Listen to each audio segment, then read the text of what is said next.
chaque fois, on m'enlève des émissions pour des raisons diverses, mais on me redonnait d'autres émissions. Donc, j'avais changé d'émission plusieurs fois. Et à un moment, je faisais une émission où je discutais avec des auditeurs. J'essayais de les faire parler de leurs préoccupations. Et ensuite, je prenais des chansons, des extraits de chansons qui parfois posaient, lors de la diffusion, parce que je fais la première partie, j'enregistre les communications, après je fais le montage et le soir je diffuse. Alors, dans la diffusion, je prends des extraits de chansons, parfois qui posent des questions auxquelles les auditeurs répondent. Et parfois, c'est les chansons qui posent des questions et les auditeurs répondent, etc. Enfin, c'était un truc comme ça. Un jeu qui m'amusait beaucoup. Voilà. Alors, j'étais en train d'enregistrer, de parler avec des auditeurs, et on m'appelle du poste de police. On me dit, il y a quelqu'un qui vient de France qui veut te voir, est-ce qu'on peut le laisser entrer? J'ai dit oui. Bon, cet ami qui était chanteur, il rentre. Il arrive, mais comme j'étais en plein travail, je ne pouvais pas discuter avec lui. Je lui ai donné le paquet de courrier que j'avais. J'ai dit, tiens, regarde un peu ce que racontent les auditeurs. Et après, quand je terminerai, on va prendre un café. Bon. Alors, moi, je parlais avec les auditeurs, et à un moment, j'entends, je regarde discrètement, le gars, il était en train de pleurer. Alors, et j'ai vu, il avait entre les mains une lettre d'une quinzaine de feuilles qui parlait justement des problèmes de la culture berbère, de tout ça, de la politique du pays et tout. Bon, je l'ai laissé, j'ai fait semblant de ne pas voir. Bon. Quand j'ai terminé, j'ai dit, bon, on va prendre un café, mais quand même, ça m'avait intrigué. En cours de route, je lui pose la question, je dis, mais qu'est-ce qui t'a ébranlé à ce point et tout? Il m'a dit, figure-toi qu'aujourd'hui, tu m'as ramené à la vie, parce que parfois je me disais que j'étais fou. Je dis, pourquoi? Il me dit, parce que je vis en France, comme tu le sais, et des idées comme ça sur notre culture me venaient à l'esprit, mais comme je ne pouvais les partager avec personne d'autre n'en parlait, je me disais, c'est pas possible, je suis pas normal, je suis fou de penser à des choses comme ça maintenant.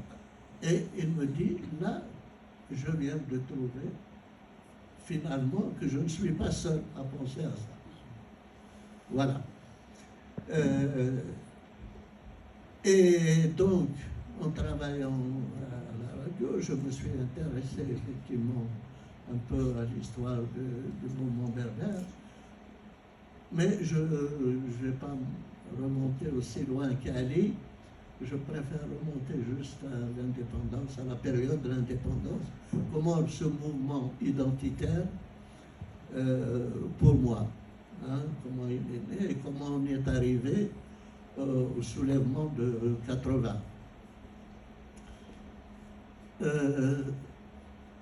J'ai appris, après, d'ailleurs j'ai été ensuite au cours de berbère de Del Mouloud, mais Del Mouloud avait commencé les cours apparemment en 65, donc il y a eu déjà des cours auparavant. Ensuite, on l'arrête, il le reprend, on l'arrête, mais c'était des cours pratiquement clandestins. C'était toléré comme ça par l'administration. mais c'était pas, on n'en tenait pas compte dans le cursus universitaire. Bon, par la suite, j'ai été au cours berbère, donc j'ai découvert ça. Il y a eu aussi autre chose, la naissance de l'Académie berbère, qui envoyait sa revue de l'Académie. Alors, bon, c'était dangereux de se faire attraper avec cette revue, mais elle circulait quand même sous le manteau. Et après, il y a eu d'autres prémices. C'était par exemple en 75 ou 76, l'Arvan Hirad. Alors, la fête des cerises, hein? 74, oui. Alors, cette fête des cerises, voilà,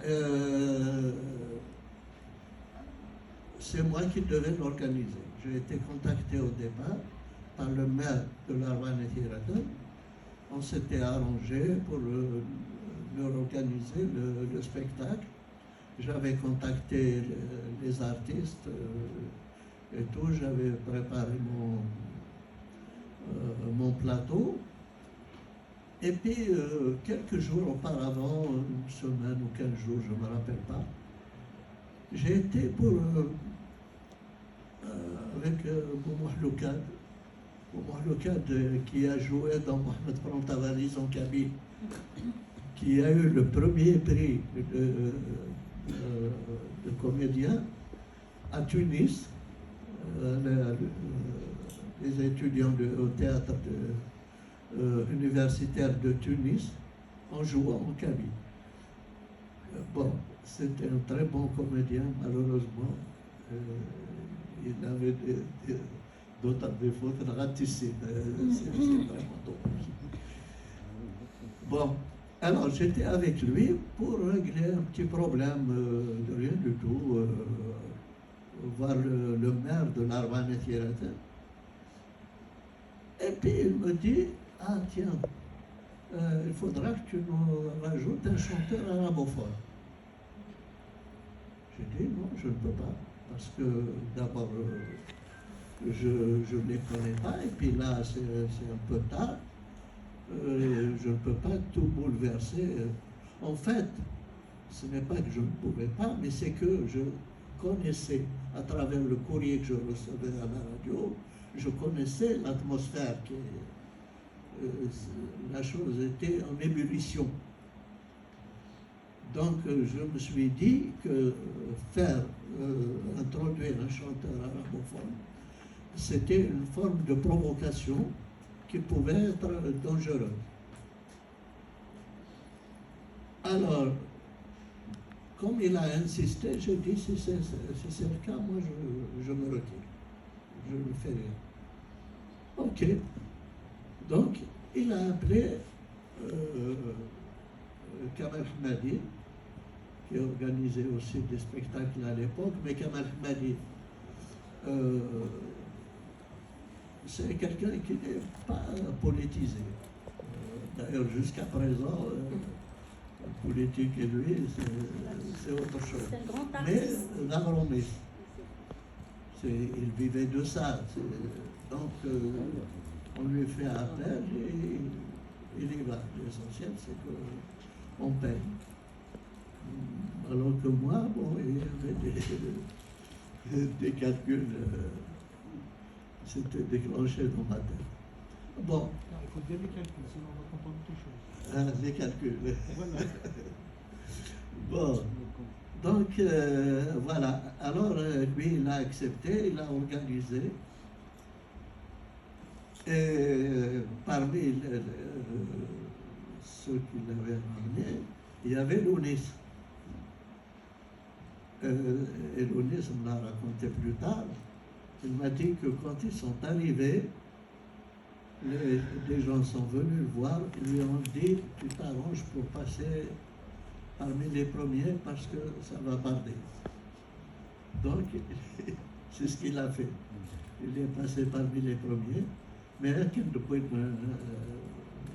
ne sais plus qui, quel chanteur en arabe, ça doit être, je ne sais pas, Andreas, et puis avec l'Allemagne.